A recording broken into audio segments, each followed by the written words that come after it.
Hello friends, welcome to Dinakar Tamil சமையல். இன்றைக்கி நம்ம சேனலில் ஹோட்டல் ஸ்டைல் வெண்பொங்கல் நம்ம வீட்டிலே எப்படி ரெடி பண்ணுறதுன்னு பார்க்க போகிறோம். ரொம்பவே சுவையாக அண்ட் சுலபமாக செஞ்சிடலாம்.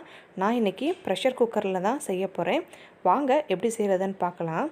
ஃபஸ்ட்டு நான் வெண்பொங்கல் செய்கிறதுக்காக 2 கிளாஸ் பொன்னி பச்சரிசி எடுத்திருக்கேன். இந்த கிளாஸில் மெஷர்மெண்ட் எடுத்திருக்கேன். இதை நான் ஒரு பவுலில் மாற்றிக்கிறேன். பச்சரிசி தனியாக ஒரு பவுலில் சேர்த்துக்கோங்க.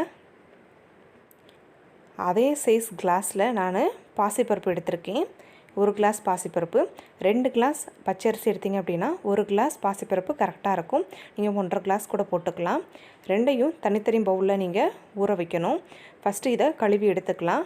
ஒரு 3 தடவை நல்லா கழுவி எடுத்துகிட்டு அதுக்கப்புறமா தண்ணி சேர்த்துக்கலாம். நான் நல்லா கழுவி எடுத்துகிட்டு வந்துட்டேன். இப்போது நான் தேவையான அளவுக்கு தண்ணி சேர்த்துட்டு 1/4 மணி நேரம் இதை கண்டிப்பாக ஊற வைக்கணும். நீங்கள் இப்போது வெண்பொங்கல் செய்கிறதுக்கு தேவையான மற்ற இன்க்ரீடியன்ட்ஸ் என்னென்னு பார்த்துடலாம். 2 டீஸ்பூன் நெய், 2 டீஸ்பூன் டால்டா, கொஞ்சமாக கறிவேப்பிலை, 2 பச்சை மிளகாய் சின்னதாக நறுக்கியது, 1/4 துண்டு இஞ்சி சின்னதாக நறுக்கியது, 15 முந்திரி பருப்பு, 1 டீஸ்பூன் மிளகு,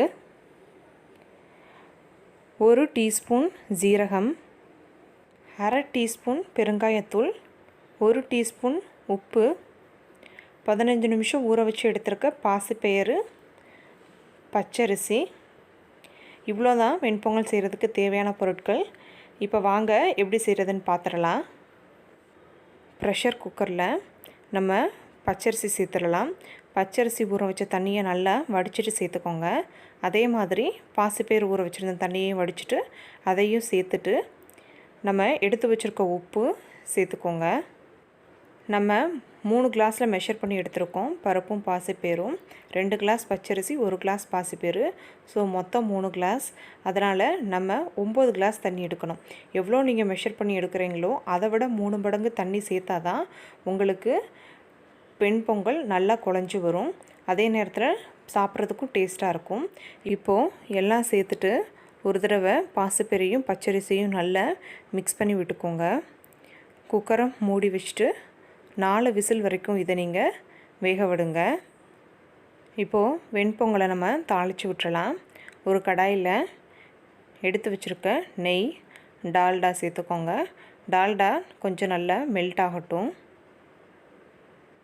ஓரளவுக்கு சூடானதுக்கப்புறமா மிளகு, ஜீரகம், இஞ்சி, பச்சை மிளகாய் சேர்த்துட்டு நல்லா அதில் வறுத்து விடுங்க. சிலருக்கு வெண்பொங்கல்னாலே அலர்ஜி.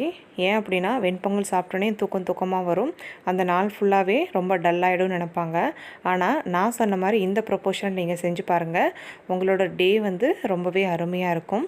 இப்போது நம்ம கருவேப்பிலை சேர்த்துடலாம். கருவேப்பிலை சேர்த்துட்டு கருவேப்பிலை கொஞ்சம் பொரியட்டும்.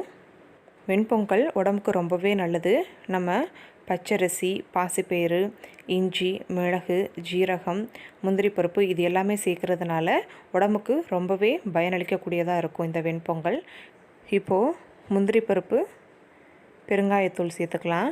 சேர்த்துட்டு ஒரு நிமிஷம் போல் மட்டும் இதை நல்லா வதக்கி விடுங்க. முந்திரி பருப்பு லைட்டாக ப்ரௌனிஷாக வந்தோடனே நம்ம ஸ்டவ் ஆஃப் பண்ணிடலாம். வெண்பொங்கலுக்கான தாளிப்பு ரெடி ஆகிடுச்சு. பக்கத்துலேயே ப்ரெஷர் குக்கரில் 4 விசில் வந்ததும் நான் ஸ்டவ் ஆஃப் பண்ணிவிட்டு விசில் அடங்கினதும் ஓப்பன் பண்ணி காமிக்கிறேன் பாருங்கள். பாசிப்பயிரும் பச்சரிசியும் நல்லா குழஞ்சி வெந்திருக்கு. வெண்பொங்கலுக்கு இந்த மாதிரி கன்சிஸ்டன்சியில் இருந்தால் தான் கரெக்டாக இருக்கும். இப்போ நம்ம தாளித்து வச்சுருக்கதை இதில் ஊற்றிட்டு நல்லா மிக்ஸ் பண்ணி விடுங்க. இந்த மாதிரி நீங்கள் பக்குவமாக செஞ்சீங்க அப்படின்னா உங்களோட வெண்பொங்கல் நல்ல மேஷ் ஆகி அதே நேரம் குக்கரில் அடி பிடிக்காமல் உங்களுக்கு கிடைக்கும். இதே ப்ரொபோஷனில் நீங்கள் வீட்டில் செஞ்சு பாருங்கள். வெண்பொங்கல் ரொம்ப கொலன்னு இருக்கக்கூடாது, ரொம்பவும் கெட்டியாக இருக்கக்கூடாது. இப்போ நான் எடுத்து காமிக்கிறேன் பாருங்கள். இந்த மாதிரி நல்ல பொலன்னு இருக்கணும். அவ்வளோதான், நம்மளோட வெண்பொங்கல் ரெடி ஆகிடுச்சு. இப்போ இதை சர்வ் பண்ணிடலாம். வெண்பொங்கல் கூட சாம்பார் பெஸ்ட்டு காம்பினேஷனாக இருக்கும். அதுவும் முருங்கைக்காய் சாம்பார்னால் ரொம்பவே அருமையாக இருக்கும். இதை உங்கள் வீட்டில் நீங்களும் ட்ரை பண்ணி பார்த்துட்டு கமெண்ட் பாக்ஸில் கமெண்ட் பண்ணுங்கள். நம்ம சேனலை நீங்கள் புதுசாக பார்க்குறவங்களா இருந்தால் கண்டிப்பாக நம்ம சேனலை சப்ஸ்கிரைப் பண்ணிக்கோங்க. அண்ட் உங்களோட ஃப்ரெண்ட்ஸ் அண்ட் ரிலேட்டிவ்ஸ்க்கு ஷேர் பண்ணுங்கள்.